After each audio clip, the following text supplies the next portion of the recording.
Coming up today on Good Morning BU. The overnight collision that made headlines. We show you shocking video of Baltimore's Francis Scott Key Bridge. Ron DeSantis cracks down on children's social media use. More on the bill that could ban kids from social media. The city steps onto the court.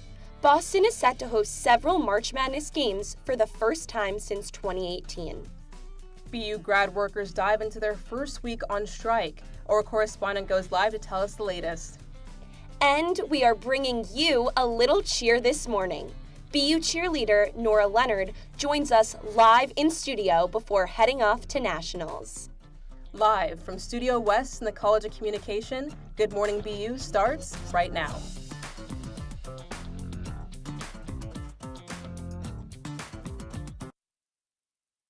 Hello, and welcome to Good Morning BU. I'm Sophia Falbo. And I'm Lainey Broussard. Here are today's top stories.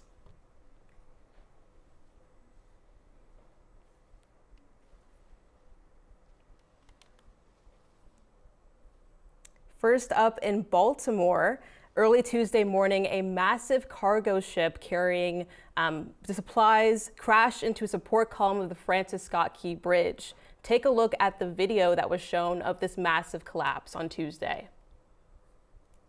Within seconds, the 1.6-mile-long bridge collapsed, sending cars and people into the waters below. Baltimore police, firefighters, and the U.S. Coast Guard responded quickly after, and it's estimated that 20 vehicles went into the water along with several members of a crew that was fixing potholes on Tuesday. Divers worked to find the missing people on Wednesday, but about 4 men still remain missing. Moving north to New York, crypto entrepreneur Sam Bankman-Fried was sentenced Thursday to 25 years in prison for a massive fraud scandal. Bankman-Fried was found guilty of stealing more than $8 billion from thousands of customers with his now failed cryptocurrency exchange of FTX. U.S. District Judge Louis A. Kaplan said Bankman-Fried's sentence was half of what prosecutors wanted. The Federal Bureau of Prison was advised to send Bankman-Fried to a medium security prison near San Francisco because of his notoriety. Japan's cabinet has given the green light to sell future next-generation fighter jets to other countries. This decision aims to solidify Japan's role in a joint project with Italy and Great Britain, but it's stirring debate because of Japan's historical role in the devastation of World War II. To address these concerns, Japan claims it will only export co-developed lethal weapons, and no sales will be made for active war use. This shift reflects Japan playing a more active role in international defense strategies.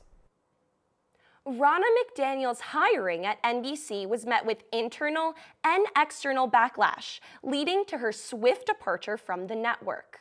She was met with controversy given her role as the former chair of the Republican National Committee. Several NBC employees were uncomfortable with McDaniel's hiring due to her role in trying to overturn the 2020 presidential results and publicly trashing the press. So she has credibility issues that she still has to deal with. I don't think is going to bring the network what they think it wants to bring to the network. I understand the motivation, but this execution, I think, was poor. Critics are stating that this ousting reinforces the channel's status as anti-Trump and pro-Biden. The federal appeals court continued the block on the SB4 immigration law in Texas, which allows for the arrest and detention of suspected undocumented immigrants. Republican Governor Greg Abbott signed the law in December, but the U.S. Justice Department called it unconstitutional and a violation of federal authority. The court's decision to not enforce this law comes after the Supreme Court allowed SB4 to temporarily go into effect. The appeals court will listen to arguments on April 3rd and decide if they will keep the hold on the law. The town of Milton makes it clear they will not give in against the state's attempt to push the town to comply with zoning laws. These would require cities, served by the T, to zone for multifamily housing. Milton has rejected this push from Attorney General Andrea Campbell and continues to argue against what they call an overstep. The case is set to be heard by the Massachusetts Supreme Judicial Court in the fall. On Tuesday, Robert Kennedy announced his decision in picking Nicole Shanahan to be his vice presidential running mate.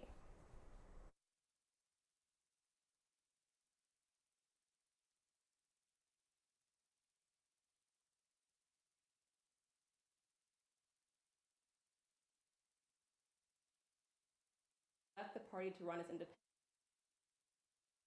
and Joe Biden.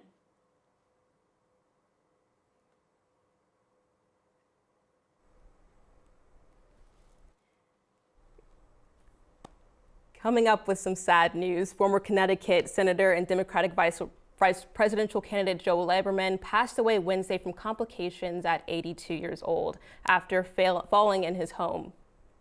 He was the running mate of Al Gore in 2000 when they lost to George W. Bush. Lieberman made history as the first Jewish American on a presidential ticket and spent almost 25 years as a senator. In a statement on Wednesday, Gore called Lieberman a man of integrity, adding it was an honor to stand side by side with him on the campaign trail. Continuing in the political sphere, Florida Governor Ron DeSantis signed a bill Monday banning children under the age of 14 to create social media accounts. A similar drafted bill in February banning children under 16 from social media was vetoed by DeSantis, saying it would limit parents' rights. This amended version allows parents to provide consent for children who are ages 14 or 15. Florida's bill comes after regulations in Arkansas, Louisiana, Ohio, and Texas are also combating harmful effects of social media on children. This bill will become law in January 2025. Founder of WikiLeaks, Julian Assange, went a temporary reprieve from extradition to the U.S. prosecutors. Prosecutors seek to put Assange on trial for 18 counts under the Espionage Act due to WikiLeaks' release of confidential military and diplomatic affair documents.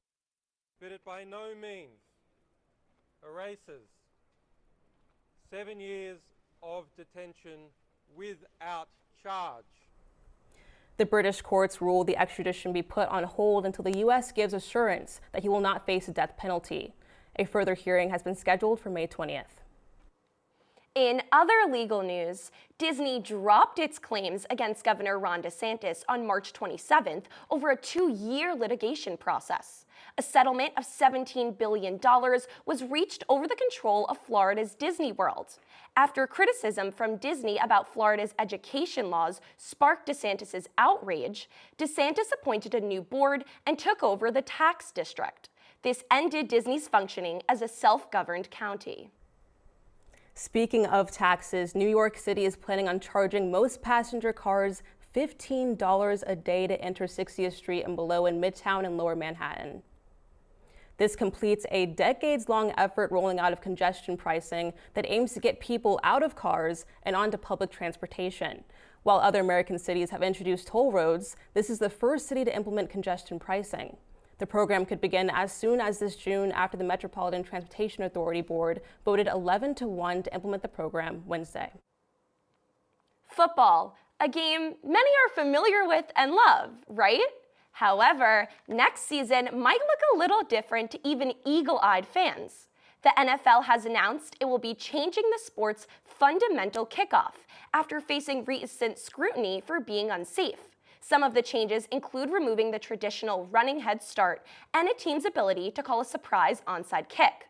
Although next season's game will be different for audiences and players, these changes were all made in hopes of a much safer game. Don't go anywhere. Stick around for more news after this break.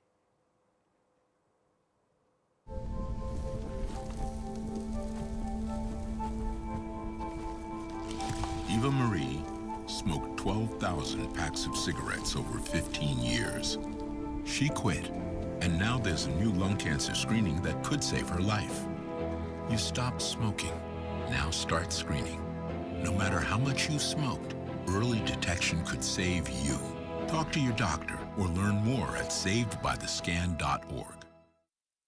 Hi, I'm Smokey Bear, and I made an assistant to help you prevent wildfires. Dude, I've got this. I've been camping since I was 5 years old. But I am a camping influencer. You know what? I'll bet you $5. Okay. Assistant Smokey, what is the best way to put out a campfire? To put out a campfire, drown with water, stir, drown again. Then make sure the fire is out cold by feeling with the back of your hand. Wait, really? I'll take the $5. Last week, Brandon met a girl on a dating app. One day after work, he finally found the courage to ask her out. No answer. He started to panic. Was he being too pushy? Maybe it was too Hey, sorry I didn't respond. I was driving. I would love to go on a date. How does tonight sound? Brandon tried to play it cool, but inside he knew. A girl so smart, so responsible. She must be a keep. Welcome back. A group of Boston activists gathered in Roxbury last week, urging historically slaveholding churches to provide compensation to the Black community.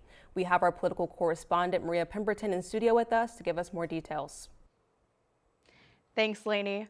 Boston People's Reparations Commission has called on white churches to admit complicity to slavery and pay reparations to the Black community.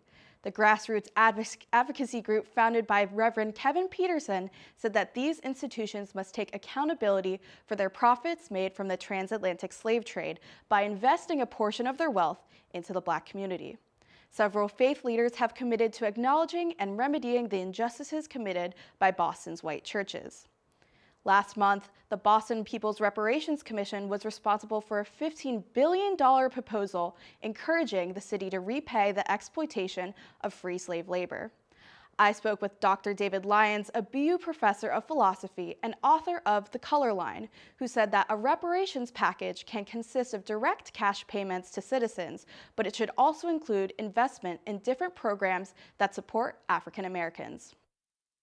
Why I thought that cash components are important, because they have traditionally been part of reparations procedures. But I think most of the investment has got to be in programs like the medical programs and the educational programs and the criminal law revision program and so on.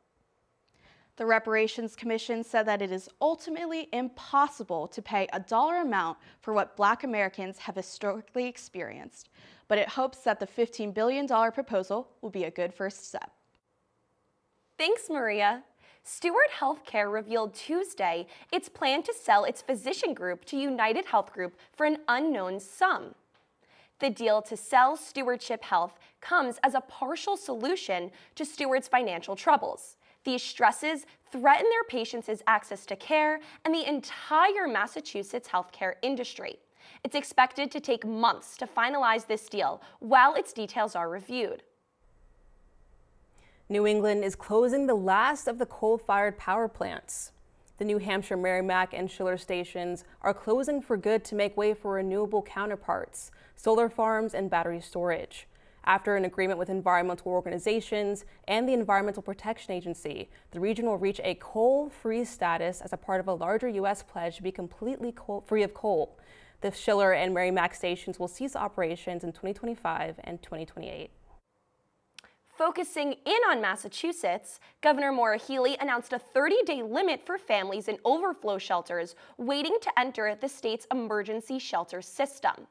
As of Monday, families are required to reapply to remain in the shelters every 30 days. Their applications will be evaluated to ensure they meet the requirements to stay in the shelters and on the wait list. Legislators are drafting proposals to limit how long families can stay in the emergency shelter system. In other news, Boston is set to pay more than $4 million to settle a wrongful death lawsuit after police killed a man in 2016.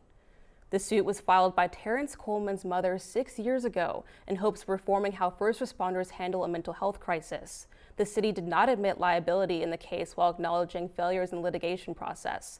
The settlement includes almost $3.5 million for Coleman's mother and estate, and an additional $1.2 million for legal expenses. Gloria Fernandez is the Boston Public Library's inaugural chef in residence. She will work with the community to create a culinary curriculum over the next year. The program teaches cooking techniques and how to make culturally appropriate meals with basic ingredients. If this program interests you, head over to the Nutrition Lab in the Roxbury branch of the Boston Public Library on April 8th from 6 to 7:30 p.m. to meet Fernandez. Another program featured in the Boston Public Library are live editions of Boston Public Radio in the GBH studio. Unfortunately, GBH is facing financial problems that could result in layoffs. According to Chief Executive Susan Goldberg, the station is looking at different ways to address the issue, including cutting end-of-the-year bonuses. While no final decisions have been made, layoffs are still a possibility. And March Madness is in Boston this year for the first time since 2018. Boston is hosting 3 Elite 8 and Sweet 16 games at TD Garden. Boston could see a revenue boost as big as $18 million. There was a game last night where Illinois beat Iowa State, and the next game will be tomorrow with the UConn Huskies versus Illinois. And now Sophia with a story about a real-life mystery.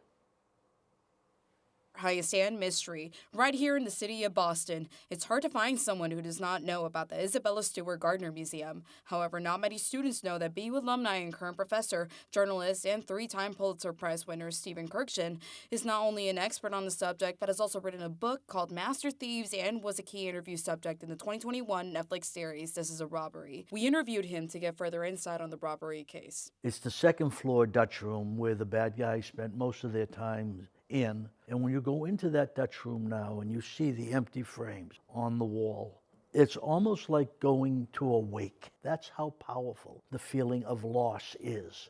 In a recent piece by the New York Times, they wrote on how this case of over 3 decades old still remains relevant as the museum still hopes for the return of the artworks. Professor Michael Zell at the Department of History of Art and Architecture at Boston University talked to us about the return of the artwork's importance to historians. The Christ on the Sea of Galilee, it's really an extraordinary picture in pristine condition, which is always something as art historians we think about. What's left of a painting that's 400 years old? And that picture actually was unusually well preserved, lots of the original paint surface intact. So let's hope it still survives. The search is still on for the missing artworks, with the tip line still open for anyone with any information. Reporting for GMBU, I'm Sofia Gonzalez-Irigoyen. Thanks, Sophia. Hopefully we'll get to see these paintings back in their rightful place. All aboard! It's time for tea time. The MBTA Board of Directors has approved a slate of changes that will drastically improve and further expand the tea's accessibility to all. The most anticipated change is the unanimous approval of reduced fares plan for low-income riders.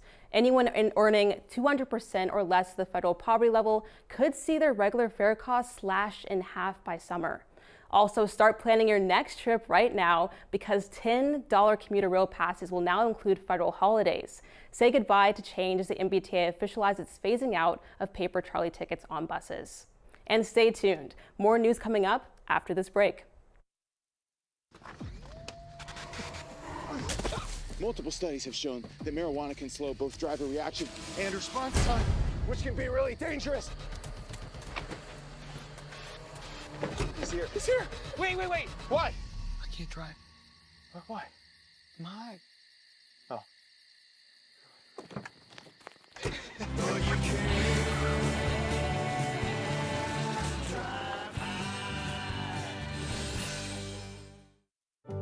My biggest fear in the middle of my addiction was that I would never be able to get over it and that my kids wouldn't have a father. I started thinking, you know what? This isn't my story. For the longest time, fear held me back from ultimately being who I wanted to. I had to become a better man to be a better father. It's important to me that my kids are empowered and truly believe that if they can think it, they can do it.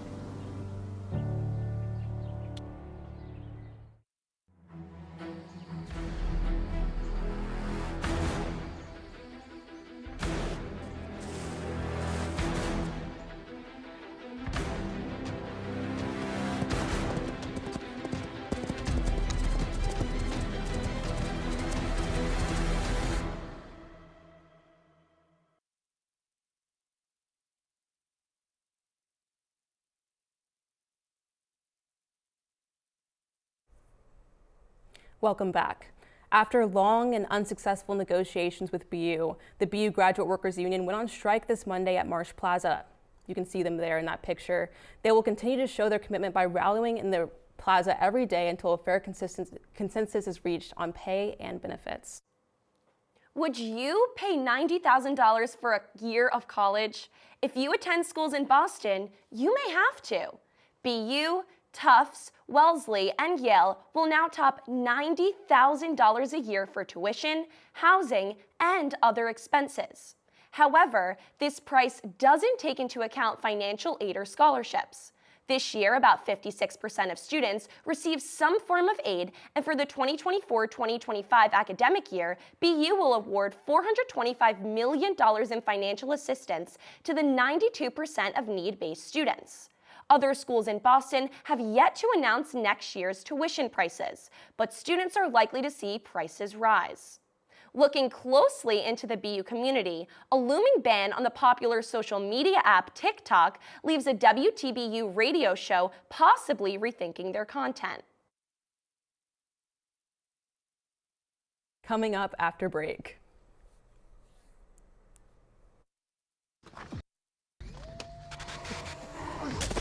Multiple studies have shown that marijuana can slow both driver reaction and response time, which can be really dangerous. He's here. He's here. Wait. What? I can't drive. Why? My. Oh.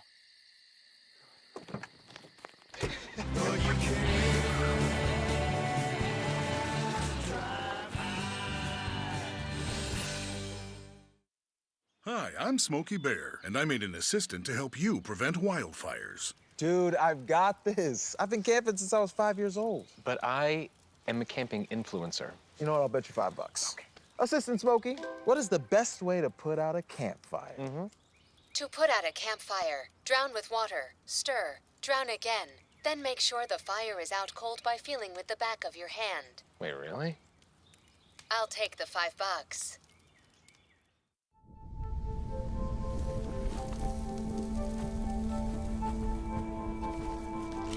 Eva Marie smoked 12,000 packs of cigarettes over 15 years. She quit, and now there's a new lung cancer screening that could save her life. You stopped smoking, now start screening. No matter how much you smoked, early detection could save you. Talk to your doctor or learn more at savedbythescan.org. Welcome back. MLB superstar Shohei Ohtani's longtime friend and interpreter was fired last Wednesday in the wake of a federal investigation regarding illegal sports gambling. Ohtani's lawyers say the pitcher has been a victim of a massive theft, reportedly accusing Ippei Mizuhara of taking money from the pitcher for illegal gambling. At least $4.5 million in wire transfers were allegedly sent from Ohtani's bank account to a California bookmaker, who is also under investigation. The MLB formally launched an investigation into the allegations surrounding Ohtani and Mizuhara on March 22nd. However, questions regarding who is responsible for the illegal gambling are still in the air. On a positive note, the MLB celebrated opening day yesterday with our very own Red Sox team bringing home a win against the Seattle Mariners. Our sports correspondent, Allison DeWitt, talked to BU students about their love for Fenway Park, including the adored Student Nines. Fenway Park has entertained Red Sox fans since 1912 and has become a source of entertainment for some Boston University students. Attacks the first pitch, hits it a ton, straight away center field! Major League Baseball spring training has come to an end, with opening day being yesterday. So I went down to the GSU to ask BU students all about the Boston Red Sox. Alexa Tusiani says she grew up as a Yankees fan, but she doesn't let that stop her from going to games with her friends. It's been a really awesome experience, especially going with friends and using the Student Nines. It's just such a lively environment, and being able to see a ton of different sports teams like the Yankees, which is my personal favorite, play against the Red Sox where I go to school. It's just so much fun. Meanwhile, student athletes like Otto Landrum find more than just the game entertaining. I was on the Green Monster the entire time, or whatever you call it, and it was pretty sick. I really like hot dogs, and so I think eating a lot of hot dogs. For Bella King, Student Nines help her get in on the action, despite not being the biggest baseball fan. It's like really easy to get to, it's not expensive, I think it's a great activity. And even though I'm not like a huge baseball fan, it makes it really easy to participate in that. If you're an avid fan or just looking for a night out, BU student Lex Gargiulo says a trip to Jersey Street can be an essential part of the Terrier experience. If it was not for Student Nines, I probably would not have nearly as much access to the park and would not have been able to re-engage with my passion for baseball. For Good Morning BU, I'm Allison DeWitt. The government is considering a possible TikTok ban due to national security threats. I was able to sit down with WTBU's entertainment news show, Trash Talk, to get the latest scoop of how this possible ban would affect their scripts and what they talk about each week. You're listening to Trash Talk on WTBU, the beat of Boston University. Trash Talk is an entertainment radio show on Boston University's student-run station.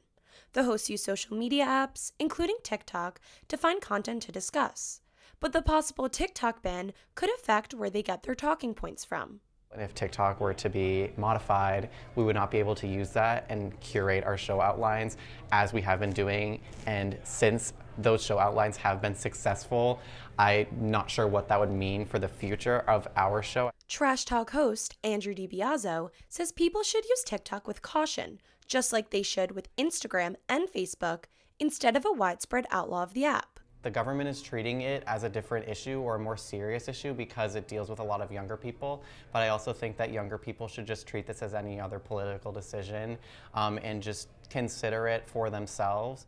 Lawmakers created a bill that would ban TikTok in America within 6 months due to national security concerns. Another Trash Talk host, Kenna Lafitte, says the government's paranoia stems from the app's Chinese-based parent company.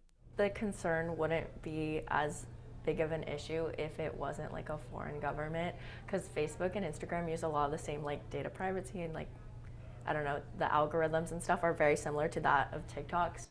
CBS News says the Senate must vote on the TikTok bill before it gets passed to President Biden, who said he would sign it. Reporting for BUTV News, I'm Sophia Falbo. Thanks, Sophia. Coming up after this break, we have a special guest here in studio today. Stay tuned.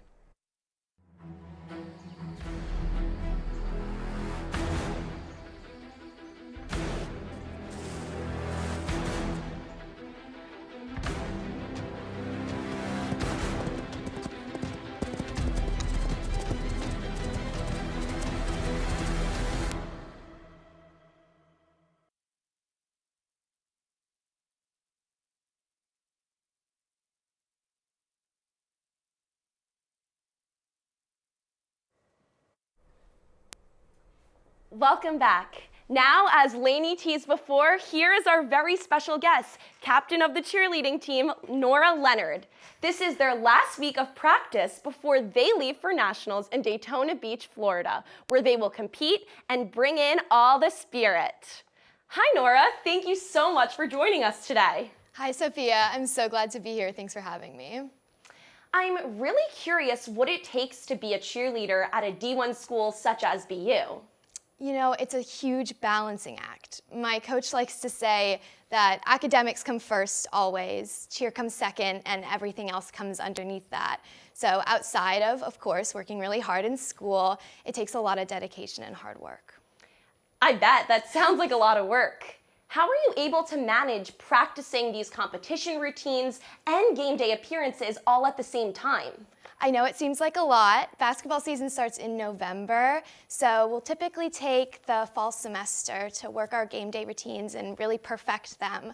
Come January, those routines are basically second nature, so we can turn our attentions to our competition routine, which culminates with Daytona in early April.